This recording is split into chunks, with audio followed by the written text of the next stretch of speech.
ನಮ್ಮ ಬಿಜಾಪುರದ ವಿಮಾನ ನಿಲ್ದಾಣದ ವೀಕ್ಷಣೆಗೆ ಆಗಮಿಸಿದ್ದೆ. ಈಗಾಗಲೇ 99.90% ಕಾಮಗಾರಿಗಳು ಪೂರ್ತಿಯಾಗಿವೆ.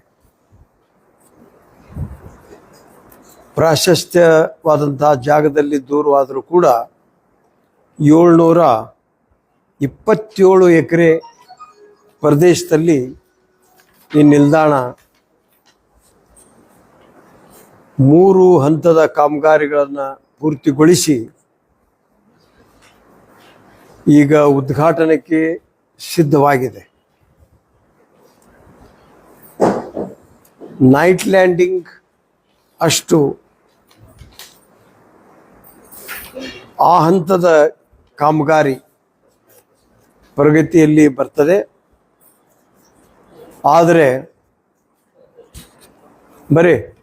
ಆದರೆ ಸುಪ್ರೀಂ ಕೋರ್ಟಿನ ಒಂದು ಆದೇಶಕ್ಕಾಗಿ ನಾವು ಕಾಯ್ತಾ ಇದ್ದೇವೆ. ಪರಿಸರ ಇಲಾಖೆಯ ಅನುಮತಿ ಮೊದಲೇ ಪಡೆಯದ ಕಾರಣದಿಂದ ಗೂಗಲ್ನಲ್ಲಿ ಕೆಲವು ಸಂಘಟನೆಗಳು ಅದನ್ನು ಪತ್ತೆ ಮಾಡಿ ಸುಪ್ರೀಂ ಕೋರ್ಟ್ನಲ್ಲಿ ದಾವಾ ಹೂಡಿದ್ದರಿಂದ ಆ ದಾವಾದ ಚರ್ಚೆ ಕಂಪ್ಲೀಟ್ ಆಗಿದೆ. ಅಂದರೆ ಆರ್ಗ್ಯುಮೆಂಟ್, ಜಜ್ಮೆಂಟಿಗಷ್ಟೇ ಉಳಿದಿರ್ತಕ್ಕಂಥ ಕೆಲಸ. ಅಲ್ಲಿ ನಮ್ಮ ಸಂಬಂಧಪಟ್ಟ ವಕೀಲರನ್ನು ನಾವು ಸಂಪರ್ಕಿಸಲಾಗಿ ವಕೀಲರ ಪಾಲಿನ ಕೆಲಸ ಮುಗಿದು ಹೋಗಿದೆ. ನ್ಯಾಯಾಧೀಶರು ಡಿಕ್ಟೇಷನ್ ಕೊಡುವ ಹಂತದಲ್ಲಿರುವುದರಿಂದ ಬಹುಶಃ ಈ ವಾರೊಪ್ಪತ್ತಿನಲ್ಲಿ ಅದು ಕೂಡ ಪೂರ್ತಿ ಆಗಬಹುದನ್ನುವಂಥ ಒಂದು ಅಂದಾಜು. ಈ ಕಾರಣಕ್ಕೆ ಅವಶ್ಯಕತೆ ಬಿದ್ದರೆ ಸೋಮವಾರ ಅಥವಾ ಮಂಗಳವಾರ ನಮ್ಮ ಸುಪ್ರೀಂ ಕೋರ್ಟ್ ವಕೀಲರನ್ನು ಭೇಟಿಯಾಗುವಂಥ ಕಾರ್ಯಕ್ರಮವನ್ನು ಕೂಡ ಇಟ್ಕೊಂಡಿದ್ದೇವೆ. ಸೊ ಅದು ಒಂದು ಮುಗಿದುಬಿಟ್ರೆ ನಾವು ಕೆಲವೇ ದಿವಸಗಳಲ್ಲಿ ಲೋಕಾರ್ಪಣೆ ಮಾಡೋದಕ್ಕೆ ಸಿದ್ಧರಾಗುವಷ್ಟರ ಮಟ್ಟಿಗೆ ಕಾಮಗಾರಿ ಪೂರ್ತಿಯಾಗಿದೆ. ಈ 727 ಎಕರೆಯಲ್ಲಿ 347 ಎಕರೆ ಸರ್ಕಾರದ ಭೂಮಿ ಇದೆ, 379 ಎಕರೆ ಖಾಸಗಿ ಭೂಮಿ ಇದೆ. ಈ ವಿಮಾನ ನಿಲ್ದಾಣದ ಕಾಮಗಾರಿಗೆ ಎಷ್ಟು ಜಾಗ ಬೇಕು ಅಷ್ಟು ಜಾಗ ಸಾಕಷ್ಟಿದ್ದು, ಭಾಳ ಆದರೆ ಒಂದು 100-120 ಎಕರೆ ಹೆಚ್ಚುವರಿಯಾಗಿ ಉಳಿಬಹುದು. ಅದು ಸ್ವಾಭಾವಿಕ. ನಾವು ಎಲ್ಲೇ ಏರ್ಪೋರ್ಟ್ ಮಾಡುವಾಗಲೂ 50 ಎಕರೆ 100 ಎಕರೆ ಹೆಚ್ಚಿಗೆ ಮುಂದಿನ ಒಂದು ಅಭಿವೃದ್ಧಿಗೆ ಇಟ್ಕೊಂಡಿರ್ತೇವೆ. ಈ ತಿಂಗಳ ಮುಗಿಯುವುದರೊಳಗಾಗಿ ನಾವು ನ್ಯಾಯಮೂರ್ತಿಗಳ ನಿರ್ಣಯವನ್ನು ಪಡಿಬಹುದು ಅನ್ನುವಂಥ ಆಕಾಂಕ್ಷೆಯಲ್ಲಿದ್ದೇವೆ. ಆದರೂ ಕೂಡ ಅದು ಆಡಳಿತಕ್ಕೆ ಸಂಬಂಧಪಡದೆ ಒಂದು ವ್ಯವಸ್ಥೆ ಆದದ್ದರಿಂದ ಅದನ್ನು ಅವರೇ ಮಾಡಬಹುದು ಅನ್ನುವಂಥ ನಿರೀಕ್ಷೆಯಲ್ಲಿದ್ದೇವೆ.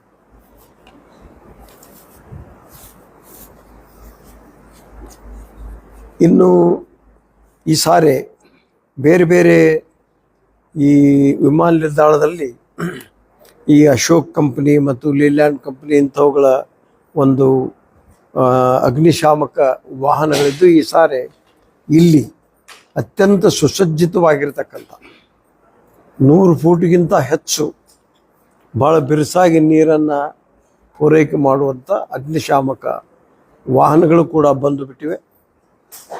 ಭಾಳ ಸುಸಜ್ಜಿತವಾದಂಥವುಗಳಿವೆ, ಇಂಪೋರ್ಟ್ ಮಾಡಿರುವಂಥವುಗಳು. ಹೀಗಾಗಿ ಯಾವ ಕೆಲಸ ಉಳಿದಿಲ್ಲ. ನಾವು ನ್ಯಾಯಮೂರ್ತಿಗಳ ನಿರ್ಣಯವನ್ನು ಎದುರು ನೋಡಿ ಅದು ಮುಗಿದ ತಕ್ಷಣ ಪ್ರಾರಂಭ ಮಾಡ್ತೀವಿ. ಗುಲ್ಬರ್ಗ ಏರ್ಪೋರ್ಟ್ ಚಾಲು ಆದ್ರೂ ಕೂಡ ಅಲ್ಲಿ ಇದು ಫ್ಲೈಟ್ಗಳು ಕಡಿಮೆ ಆಗುತ್ತೆ, ಕೆಲವು ಹಿಂಪಡೆದಾರೆ ಅಂತೇಳಿ ಏನೋ ವಿಷಯ ಬಂದಿತ್ತು. ಅದು ನಮ್ಮ ಈ ಇಲಾಖೆಗೆ ಸಂಬಂಧ ಬರೋದಿಲ್ಲ. ಅದು ಅಲ್ಲ, ಏರ್ ಇಂಡಿಯಾ ಇದಕ್ಕೆ ಸಂಬಂಧ ಬರ್ತದೆ. ನಮ್ಮ ಪಾಲಿನ ಕರ್ತವ್ಯ ಅಲ್ಲಿ ಮುಗಿದು ಹೋಗಿದೆ. ಬಟ್ ಯಾಕೆ ಬಂದಾಗಿದೆ ಅನ್ನುವಂಥದ್ದು ಬಹುಶಃ ಒಬ್ಬೊಬ್ಬರು ಒಂದೊಂದು ಹೇಳ್ತಾರೆ, ಪ್ಯಾಸೆಂಜರ್ ಇರೋದಿಲ್ಲ ಅಂತಲೇ ಹೇಳ್ತಾರೆ, ಇಲ್ಲ ಅನ್ನೋದನ್ನು ಮಾತ್ರ. ಈಗ ನಾವು ಪ್ಯಾಸೆಂಜರ್ ಎಷ್ಟರ ಮಟ್ಟಿಗೆ ಬೇಕಂದರೆ ಶಿವಮೊಗ್ಗದಲ್ಲಿ ಹೊಸದಾಗಿ ಪ್ರಾರಂಭ ಮಾಡಿದ್ದೀವಿ, ನಮ್ಮ ಕಾರ್ಪೊರೇಷನ್ನ ಹಂತದಲ್ಲಿ ಇರುವಂಥದ್ದು. ನಾವು ಮೊನ್ನೆ ಅಲ್ಲಿ ನೋಡಿದಾಗ 100 ಸೀಟ್ನಲ್ಲಿ 85-90 ಜನ ಇರ್ತಾರೆ, ಏನೂ ಕೊರತೆ ಆಗಿಲ್ಲ. ಇನ್ನು ಅವರ ಡಿಮಾಂಡ್ ಪ್ರಕಾರ ಶಿವಮೊಗ್ಗ ಬಾಂಬೆ ನೀವು ಟಚ್ ಮಾಡಿಸಿದ್ರೆ ಶಿವಮೊಗ್ಗದಲ್ಲಿರ್ತಕ್ಕಂಥ ಫಾರಿನ್ನಲ್ಲಿರುವಂಥವ್ರು ಬಾಂಬೆ ಮುಖಾಂತರ ಫಾರಿನ್ಗೆ ಹೋಗೋದಕ್ಕೆ ಸಾಧ್ಯತೆ ಅನ್ನೋ ಡಿಮಾಂಡ್ ಇವೆ, ಬಂದಾಗುವಂಥದ್ದಿಲ್ಲ. ಗೋವಾಕ್ಕೂ ತುಂಬಿ ಹೋಗ್ತದೆ, ತಿರುಪತಿಗೂ ತುಂಬಿ ಹೋಗುತ್ತೆ, ಬೆಂಗಳೂರಿಗೂ ಕೂಡ ಸೀಟೇನು ಯಾವ ಖಾಲಿ ಇರುವುದಿಲ್ಲ. ಮತ್ತು ನನ್ನ ನಿರೀಕ್ಷೆ ಇದು ಬಿಜಾಪುರದ ಈ ಏರ್ಪೋರ್ಟ್ ಬಹಳಷ್ಟು ಜನೋಪಯೋಗಿ ಆಗ್ತದೆ ಅನ್ನುವಂಥದ್ರಲ್ಲಿ ಸಂಶಯ ಇಲ್ಲ. ಮಾರ್ಕೆಟಿಂಗ್ ಮತ್ತು ಇಲ್ಲಿ ದ್ರಾಕ್ಷಿ ಇನ್ನೊಂದು ಬೆಳೆಗಾರರಿಗೆ ಕೂಡ ಎಕ್ಸ್ಪೋರ್ಟ್ ಮಾಡೋದಕ್ಕೆ ಸಪ್ರೇಟ್ ದಾಳಿಂಬರಿ, ಲಿಂಬೆ ಹಣ್ಣು ಸರ್ ಪ್ರೇಕ್ಷಣೀಯ ಇದೆ. ಮತ್ತು ಐತಿಹಾಸಿಕ ಆದಿಲ್ ಶಾಹಿ ಕಾಲದಲ್ಲಿರುವಂಥ ಕೆಲವೊಂದು ಪ್ರೇಕ್ಷಣೀಯ ಸ್ಥಳಗಳು, ಹೇಗೆ ಅಲ್ಲಿ ಬಾದಾಮಿಯಲ್ಲಿ ಚಾಲುಕ್ಯರ ಸಂದರ್ಭದಲ್ಲಿಯ ಒಂದು ಐತಿಹಾಸಿಕತೆ ಇಲ್ಲಿ ಈ ಇತ್ತೀಚಿನ 17ನೇ ಶತಮಾನ ಒಂದು ಇದೆ ಅನ್ನುವಂಥದ್ದು, ಅದು ಕೂಡ ಅನುಕೂಲ ಆಗ್ತದೆ. ಭಾಳಷ್ಟು ಫಾರಿನರ್ಸ್ ಬಂದು ಹೋಗ್ತಾರೆ. ಸರ್, ಈಗ ಈ ಮಂತ್ ಎಂಡ್ ತೀರ್ಕೊಂಡು ನಿಮ್ದು ಉದ್ಘಾಟನೆ ಆಯ್ತು ಅಂದ್ರೆ ಈಗ ಅವರು ವಿಮಾನ ಸಂಸ್ಥೆಗಳು ಎಲ್ಲರಿಗಾರು ಇದು ಮಾಡಿದ್ದಾರೆ ಸರ್, ಟ್ರಿಪ್ ಇಲ್ಲಿಂದ ಆರಂಭಿಸೋಕೆ ಬಂದಿದ್ದಾರೆ? ಅದರಲ್ಲಿ ಏನು ಕೊರತೆ ಇಲ್ಲ. ನಮ್ಮದೇ ಈಗ ನಾವು ಎನ್ವಿರಾನ್ಮೆಂಟ್ ಕ್ಲಿಯರ್ ಆದಮೇಲೆ ನಾವು ಆಫರ್ ಮಾಡೋದು. ಈಗ ಕೋರ್ಟ್ನಲ್ಲಿ ಇರುವುದರಿಂದ ಯಾವುದನ್ನು ನಾವು ಮುಂದುವರ್ಸೋದಕ್ಕೆ ಬರೋದಿಲ್ಲ. ಯಾರು ಬಂದೇ ಬರ್ತಾರೆ. ಈಗ ಕಾಂಪಿಟೇಷನ್ ಐತಲ್ಲ, ನಿಮ್ಮ ಉಡಾನ್, ನಿಮ್ಮ ಇದು ಯಾವುದು ಇನ್ನೊಂದು ಇಂಡಿಗೋ, ಸಾಕಷ್ಟು ಈಗ ಸೊಲ್ಲಾಪುರದ ಇಲ್ಲೇ ಇರೋದು ಲಾಸ್ಟ್ ಮಂತ್ ಇಂದ ಆರಂಭ ಮಾಡ್ಬಿಟ್ಟಿದ್ದಾರೆ. ಹಂಗಾಗಿ ಇಲ್ಲಿ ಡಿಮ್ಯಾಂಡ್ ಆಗುತ್ತೋ ಇಲ್ಲ, ಭಾಳ ದೂರನೂ ಇಲ್ಲ. ಎಲ್ಲೇ ಸೊಲ್ಲಾಪುರದ ಎರಡನ್ನೂ ಇಲ್ಲಿಂದ 100 ಕಿಲೋಮೀಟ್ರ್ 100-150 ಕಿಲೋಮೀಟ್ರ್ ಆಗುತ್ತೆ. ಅದು ಆ ಪ್ರದೇಶಕ್ಕೂ ಈ ಪ್ರದೇಶಕ್ಕೂ ಸಂಬಂಧನೇ ಇಲ್ಲ, ಸಂಬಂಧ ಬರೋದಲ್ಲ. ಇಲ್ಲಿಂದ ಬಾಂಬೆಗೆ ಡೈರೆಕ್ಟಾಗಿ ಹೋಗೋರು ಸಾಕಷ್ಟು ಜನ ಇದ್ದಾರೆ, ಬೆಂಗಳೂರಿಗೆ ಹೋಗೋರು ಇದ್ದಾರೆ, ಡೆಲ್ಲಿಗೆ ಹೋಗೋರು ಇದ್ದಾರೆ, ಫಾರಿನ್ಗೆ ಹೋಗೋರು ಇದ್ದಾರೆ. ಕಲಬುರಗಿ ವಿಮಾನನೇ ಸೊಲ್ಲಾಪುರಕ್ಕೆ ಇದು ಮಾಡಿದ್ದು, ಡೈವರ್ಟ್ ಮಾಡಿದ್ದು ಅಂತ ಅಲ್ಲ. ಏನು ಹಾರಾಟ ಮಾಡ್ತಿದ್ದಲ್ಲ, ಅದನ್ನೇ ಸೊಲ್ಲಾಪುರಕ್ಕೆ ಹೋಗಿ ಅದನ್ನ ಡೈವರ್ಟ್ ಮಾಡ್ಕೊಂಡು ಅಲ್ಲಿಂದ ಕಾರ್ಯಾಚರಣೆ ಆರಂಭಿಸಿದ್ದಾರೆ. ಈಗ ಬಂದಾಗಿರೋ ಸಂದರ್ಭದಲ್ಲಿ ಹೆಂಗೆ ಮಾಡಿರ್ಬೋದು. ಅಲ್ಲಲ್ಲ, ಅದು ಬಂದಾಗ ಒಂದೇ ಇತ್ತು. ಈಗ ಕಲಬುರಗಿಯಿಂದ ಇಲ್ಲಿ ಬಂದ್ ಮಾಡಿ ಅಲ್ಲಿ ತಗೊಂಡು ಅದ್ರ ಬಗ್ಗೆ ಸಂಪೂರ್ಣ ವಿವರಣೆ ನನ್ನ ಹತ್ರ ಇಲ್ಲದೆ ಇರೋವಾಗ ಕೆಲವು ಅಥಾರಿಟೇಟಿವ್ ಸಂಬಂಧ ಬರ್ತವೆ.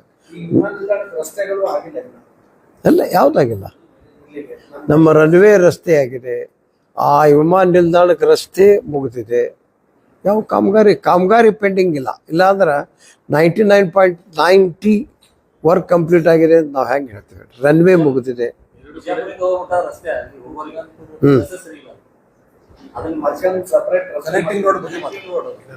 ಅದು ಇದೆ, ಅದು ಇದೆ. ಮಾದಾಪುರ ಕಡೆಯಿಂದ ಇದೆ, ಇನ್ನೊಂದು ಗುಣಾಪುರ ಕಡೆಯಿಂದ ಇದೆ. ಸೆಂಟರ್ನಲ್ಲಿ ಈಗಂತೂ ಅಲ್ಲಿ ಕಮ್ಯುನಿಕೇಶನ್ ಏನು ಪ್ರಾಬ್ಲಮ್ ಇಲ್ಲ, ಆಯ್ತಾ. ಈಗ ಡೆಡಿಕೇಟೆಡ್ ಲೈನ್ ಅಂತ ಈಗೇನು ನಮ್ದು ಏರ್ಪೋರ್ಟ್ ಇಂದ ಬಂದು 4 ಲೈನ್ ಬರ್ತಾ ಇದೆಯಲ್ಲ, ಆ 4 ಲೈನ್ ಸ್ಟ್ರೇಟ್ ಆಗಿ NH ಕನೆಕ್ಟ್ ಮಾಡ್ತಕ್ಕಂಥದ್ದು ಈ ಸೆಕೆಂಡ್ ಫೇಸ್ ನಲ್ಲಿ ಶಾಂಕ್ಷನ್ ಆಗಿದೆ. ಆ ರೋಡ್ ಇದೆ, ಮಂಜೂರಾತಿ ಆಗಿದೆ. ಇವೆಲ್ಲ ಆದ್ಮೇಲೆ ಸೊ ಅದನ್ನು ಕೂಡ ಭೂಸ್ವಾಧೀನ ಪ್ರಕ್ರಿಯೆಗೆ NH ಅಂದ್ರೆ ಯಾವ ಕಲಬುರಗಿ NH ಅಥವಾ ಈ ಸೊಲ್ಲಾಪುರ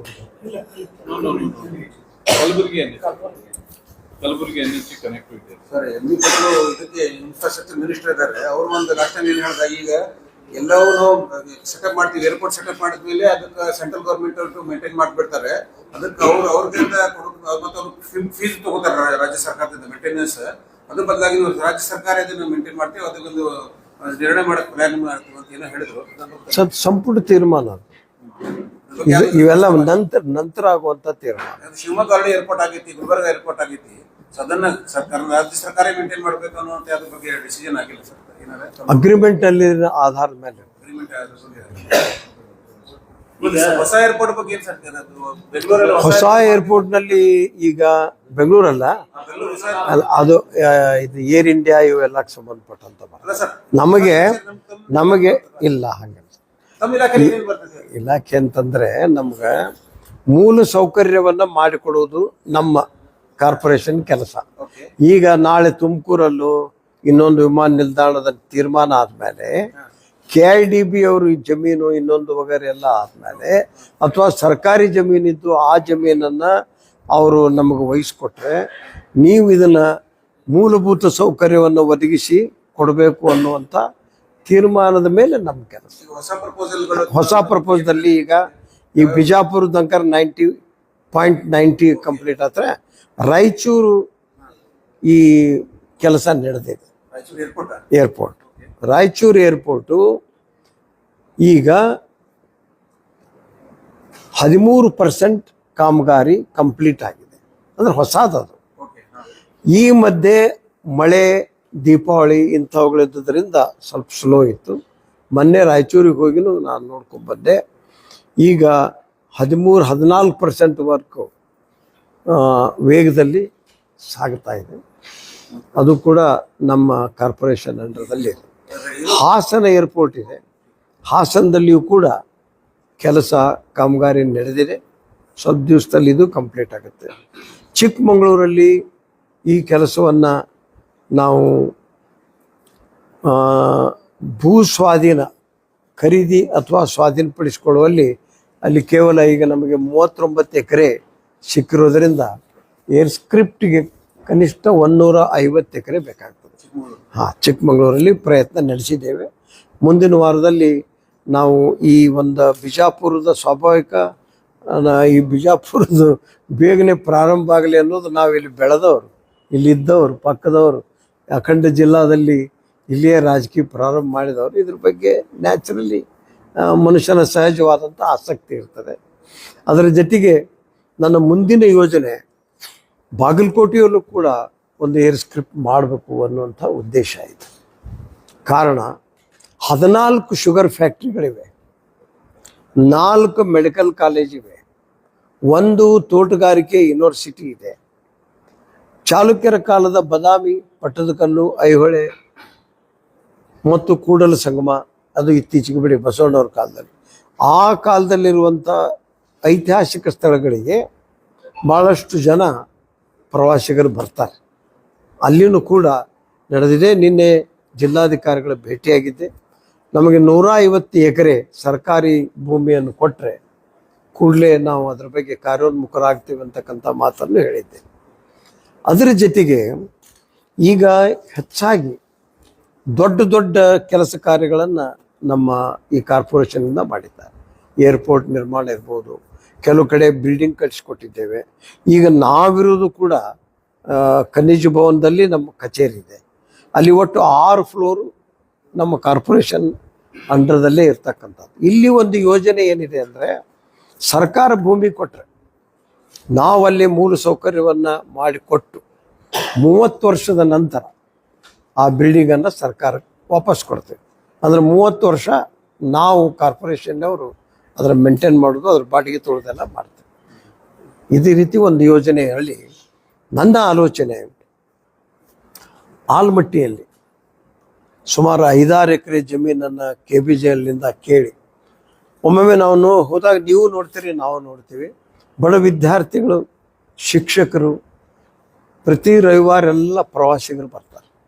ಮಧ್ಯಮ ತರಗತಿಯ ಜನಕ್ಕೆ ಅಲ್ಲಿ ಏನು ಮಾಡಬೇಕು ಅನ್ನುವಂಥ ಆಲೋಚನೆಯಲ್ಲಿ ಸ್ವಲ್ಪ ಬಾಡಿಗೆಯಲ್ಲಿ ಸಿಗುವಂಥ ಯಾತ್ರಿ ನಿವಾಸಗಳನ್ನು ಮಾಡಬೇಕು ಅನ್ನುವಂಥದ್ದು. ಅಲ್ಲಿ ಎಲ್ಲಿ ವಿಶೇಷವಾಗಿ ಆಲ್ಮಟ್ಟಿ. ಈ ವಿಷಯವಾಗಿ ನಾನು MB ಪಾಟೀಲ್ ಕೂಡ ಈ ವಿಷಯ ಮಾತಾಡಿದ್ದೇನೆ, ಕಾಂಟ್ಯಾಕ್ಟ್ ಮಾಡಿದ್ದೇನೆ. ಈ ವಾರ ಮಾತಾಡೋಣ ಅಂತ ಹೇಳಿದ್ದಾರೆ. ಈಗ ಐಹೊಳೆ, ಪಟ್ಟದಕಲ್ಲು, ಬದಾಮಿ ಇದು ಐತಿಹಾಸಿಕ ಸ್ಥಳವಾದ್ದರಿಂದ ಪ್ರವಾಸೋದ್ಯಮ ಇಲಾಖೆಯವ್ರನ್ನ ಶ್ರೀಮಾನ್ HK ಪಾಟೀಲ್ರವ್ರು ಭೇಟಿಯಾಗಿ ನಮಗೆ ಅಲ್ಲಲ್ಲಿ 2-2 ಎಕರೆ 3-3 ಎಕರೆ ಜಮೀನು ಕೊಡ್ರಿ, ಸಾಮಾನ್ಯ ಪ್ರವಾಸಿಗರು ಏನು ಬರ್ತಾರೆ, ಈಗ 2,000 3,000 ಬಾಡಿಗೆ ಕೊಡುವಂಥ ಕೆಲವು ಜನರಿಗೆ ಇರೋದಿಲ್ಲ. 800 1000ದಲ್ಲಿ ಒಂದು ಡಬಲ್ ರೂಮ್ ಸಿಕ್ಕಿರಬೇಕು. ಆ ರೀತಿಯಾದಂಥ ಯೋಜನೆ ಹಾಕಿಕೊಳ್ಬೇಕಾದಂಥ ನಾವು ಈಗ ಅದನ್ನು ನಾನು ವಿಚಾರದಲ್ಲಿದ್ದೇನೆ. ಅವರನ್ನು ಜಮೀನು ಕೇಳಿದ್ದೇನೆ. ಅವರು ಈ 14-15ನೇ ತಾರೀಕಿಗೆ ಕೊಡೋಣ ಅಂತ ಹೇಳಿದ್ದಾರೆ. ಅವು ಸಿಕ್ಕು ಅಂದರೆ ಬದಾಮ್ಯಾಗ ಒಂದು ಯಾತ್ರಿ ನಿವಾಸ, ಪಟ್ಟದಕಲ್ಲಿನಲ್ಲಿ ಒಂದು ಯಾತ್ರಿ ನಿವಾಸ, ಐಹೊಳೆಯಲ್ಲಿ ಒಂದು ಯಾತ್ರಿ ನಿವಾಸ, 3 ಯಾತ್ರಿ ನಿವಾಸ ಮಾಡುವಂಥದ್ದು. ಅದರ ಜೊತೆಗೆ ನಮ್ಮ ಬಾಗಲಕೋಟೆ ಡೆವಲಪ್ಮೆಂಟ್ ಅಥಾರಿಟಿಯವ್ರಿಗೂ ಕೂಡ ನಮ್ಮ ಅಧ್ಯಕ್ಷರು ತೀರೋದ್ರಿಂದ ಜಿಲ್ಲಾಧಿಕಾರಿಗೆ ಮಾತಾಡಿದ್ದೇನೆ. ಅಲ್ಲಿ ಏನಂದ್ರೆ ನನ್ನ ವಿಚಾರ, ಈ medical college students, university students, ಈ ಜೆಂಟ್ಸ್ ಆರ್ ಲೇಡೀಸ್, ಈ 5 ಎಕರೆಯಲ್ಲಿ ಮೂಲ ಸೌಕರ್ಯದ ಈ ಅಭಿವೃದ್ಧಿ ಯೋಜನೆಯಲ್ಲಿ ಈ ನಿಮ್ಮ ಪೇಯಿಂಗ್ ಇರ್ತಾವಲ್ಲ ಪಿ ಜಿ ಸೆಂಟರ್ಸ್ ಟೈಪು, ಒಂದೊಂದು ಲೇಡೀಸ್ಗೆ ಒಂದು 200-300 ರೂಮು, ಜೆಂಟ್ಸಿಗೆ, ಕೆಲವು ನೌಕರದಾರಿಗೂ ಕೂಡ ಬೇರೆ ಬೇರೆ ದೂರದಿಂದ ಬಂದಂಥವರಿಗೆ ಮನೆ ಮಾಡಿಕೊಂಡಿರುವಂಥದ್ದು ಒಂದು ಕಾಟಿಕೊಂಡು ಆ ಯೋಜನೆಯನ್ನು ಕೂಡ ಹಾಕ್ಕೊಂಡಿದ್ದೇನೆ. ಈ ತಿಂಗಳಲ್ಲಿ ನಾವು ಅದನ್ನು ಕಾರ್ಯಗತ ಮಾಡುವಲ್ಲಿ ಸಂಪರ್ಕ ಮಾಡ್ತೇನೆ ಸಂಬಂಧಪಟ್ಟ ಮಂತ್ರಿ. ಹಾಂ, ಬಾಗಲಕೋಟೆ ಸ್ಟೂಡೆಂಟ್ಗಳಿಗೆ ಅವಕಾಶ, ಸ್ಟೂಡೆಂಟ್ಗಳಿಗೆ ನೌಕರದಾರ. ಈಗ ಏನಾಗುತ್ತೆ, ಗದಗಿನವ್ರು ನೌಕರಿ ಮಾಡ್ತಾರೆ, ಧಾರವಾಡದವ್ರು ಮಾಡ್ತಾರೆ, ಬಿಜಾಪುರದವ್ರು, ಅವರಿಗೆ ಸಾಮಾನ್ಯವಾಗಿ ಅವರ ವೇತನಿಗೆ ಕೈಗೆಟುಕುವಂಥ ಒಂದು ವ್ಯವಸ್ಥೆ ಮಾಡುವಂಥ. ಅದು 30 ವರ್ಷ ಆದಮೇಲೆ BTD ಆದವರಿಗೆ ಆ ಬಿಲ್ಡಿಂಗ್ ಬಿಟ್ಟು ಕೊಟ್ಟರು. ಇಲ್ಲ, ಎಲ್ಲೆಲ್ಲಿ ಡಿಮಾಂಡ್ ಇದ್ರ ಮಾಡ್ತಾರೆ ಅವ್ರನ್ನ ಮಾಡ್ತೀವಿ. ನಮಗೆ ಅದರದ್ದು ಕೊರತೆ ಇಲ್ಲ. ಬಿಜಾಪುರಲ್ಲೂ ಮಾಡ್ಬೋದು. ಇಲ್ಲಿ ಮೆಡಿಕಲ್ ಕಾಲೇಜ್ ಇವೆ, ಸಾಕಷ್ಟು ಇಂಜಿನಿಯರಿಂಗ್ ಕಾಲೇಜ್ ಇವೆ, ಡೆಂಟಲ್ ಕಾಲೇಜ್ ಇವೆ. ಈಗ ಆಲಿಮೆಟ್ಟಿಗೆ ರೀ ಅದೇನು ಟೂರಿಸಮ್ದವ್ರದ್ದು, ಅದು ನಮ್ದಲ್ಲ. ಟೂರಿಸಮ್ದವ್ರೆ. ಬಹುಶಃ ಜಾಗ KBJನಲ್ಲಿರ್ಬೇಕು ಏನೋ ಗೊತ್ತಿಲ್ಲ. ಬಟ್ ಅದು ನೀವು ಮಯೂರ ಟೂರಿಸಮ್ ಅದೇ ಮ್ಯಾಲೆ ಗುಡ್ಡದ ಮ್ಯಾಗ ಐತಿ, ಅದೇ ಟೂರಿಸಮ್ ಡಿಪಾರ್ಟ್ಮೆಂಟ್. ಅವೆಲ್ಲ ಕಾಸ್ಟ್ಲಿ ಆಗ್ತವೆ, ಸಾಮಾನ್ಯರಿಗೆ ಕೈಗೆಟುಕೋದಿಲ್ಲ. ಅದು ಊಟ, ನಮ್ಮ ರೂಮ್ ರೆಂಟ್ ಜಾಸ್ತಿ ಇರ್ತದೆ. ಒಂದು ಇದಕ್ಕೆ ಇರಾಕ್ ಬಂದಿರ್ತಾರೆ ಪಾಪ. ನಮ್ಮ ಮನೆಗೆ ಅಲ್ಲಿ ನಾನು ಭಾಳ ವರ್ಷದಿಂದ ಫುಟ್ಪಾತ್ನಲ್ಲಿ ಟೀಚರ್ಗಳು ಮಕ್ಕಳು ಕರ್ಕೊಂಡು ಮಲ್ಕೊಳ್ಳೋದು ನೋಡಿ. ನನಗೆ ಅಲ್ಲಿ ಪ್ರಾಥಮಿಕ ಶಾಲೆ ಅಸೋಸಿಯೇಷನ್ ಅಧ್ಯಕ್ಷ ಭೇಟಿಯಾಗಿದ್ರು, ನುಗ್ಗುಲಿ ಅಂತ. ಸರ್ ಹಿಂಗಿದೆ, ಇಂಥಲ್ಲಿ ಏನಾರು ಮಾಡಿರಿ ಅಂದ್ರೆ ಅದನ್ನು ಅಂಥವನ್ನು ಬರೀ ಏರ್ಪೋರ್ಟ್ ಕಟ್ಟೋದು ಸಾವುಕಾರದಂತಲ್ಲ, ಇಂಥವುಗಳಿಗೂ ನಮ್ಮ ಕಾರ್ಪೊರೇಷನ್ ಬಳಕೆ ಮಾಡುವಂಥದ್ದು. ಹಾಂ,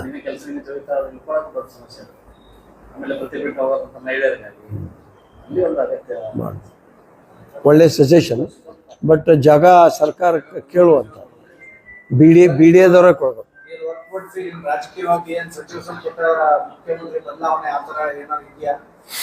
ನಾನು ಹೈಕಮಾಂಡಲ್ಲೂ ಇಲ್ಲ, ಇಲ್ಲಿ ಸಂಪುಟದಲ್ಲಿಯೂ ಇಲ್ಲ. ಹಿರಿಯರು ಈಗ ಒಂದು ಕೊಟ್ಟು ಕೆಲಸ ಮಾಡ್ತಾ ಇದ್ದೀನಿ. ಇನ್ನು ಬಾಗಲಕೋಟೆ ಜಿಲ್ಲಾ ಕಾಂಗ್ರೆಸ್ ಅಧ್ಯಕ್ಷ ಇದ್ದೀನಿ, ಆ ಕೆಲಸದಲ್ಲಿ ಇದ್ದೇನೆ. ಈಗ ಇವರು ತಮ್ಮ ಅಧ್ಯಕ್ಷರು BDT ಅವರು ತಿಳ್ಕೊಂಡ್ಮೇಲೆ ಉಪಚುನಾವಣೆ ಆಗೋದು ಸಾಮಾನ್ಯ, ಉಪಚುನಾವಣೆ ಆಗಲೇಬೇಕು. ಅದರಲ್ಲಿ ತಾವು ಒಂದು one of the aspirants for that election. ನಾನು ಈಗ ಅದ್ರ ಬಗ್ಗೆ ಯಾವುದೂ ಆಲೋಚನೆ ಮಾಡಿಲ್ಲ. ಕಾರಣ, ನಮ್ಮಲ್ಲಿ ಹೆಚ್ಚಾಗಿ ಅನುಕಂಪದ ಮತ ತೆಗೆದುಕೊಳ್ಳುವಂಥದ್ದು ಒಂದು ಪ್ರೊವಿಷನ್ ಇರ್ತದೆ. ಅದನ್ನು ತಪ್ಪಿದರೆ ಇನ್ನೊಬ್ಬರಿಗೆ ಪ್ರಶ್ನೆ ಬರ್ತದೆ. ಹಾಗೇನಾದರೂ ಹೈಕಮಾಂಡ್ನವರೇ ನಿಂತರು ಅಂದ್ರೆ ನಿಂದಿರ್ತೇನೆ. ನಿಮ್ಮ ಪ್ರಕಾರ ಅವ್ರ ಫ್ಯಾಮಿಲಿಗೆ ಹೋಗ್ತೈತಿ ಟಿಕೆಟ್? ಹೆಚ್ಚು ಕಡಿಮೆ ಮೊದಲಿಂದ ನೋಡ್ಕೊಂತ ಬರ್ರಿ. ಹಂಗೆ ನಮ್ಮ ಮನೆಗೂ ಬಂದಿತ್ತು. ನಮ್ಮ ಅಪ್ಪಾರ MLA ಇದ್ದ ತೀರ್ಕೊಂಡಿದ್ರು. ನಮ್ಮ ಮನೆಗೆ ನಮ್ಮ ತಾಯಿಗೆ ಬಂತು. ಆಕಿ ಅವರು ಲಿಂಗ ಪೂಜಾದ ಜನ. ಇಲ್ಲಪ್ಪ, ನಾನು ಬರೀ ಪೂಜಾ ಪುರಾಣ ಓದ್ಕೊಂತ ಇರುವಂಥ ಹೆಣ್ಮಕ್ಳು ಇದು ಆಗೋದಿಲ್ಲ, ನೀವು ಯಾರಿಗಾರ ಕೊಡ್ರಿ. ಹಂಗಿರ್ತದೆ. Thank you sir.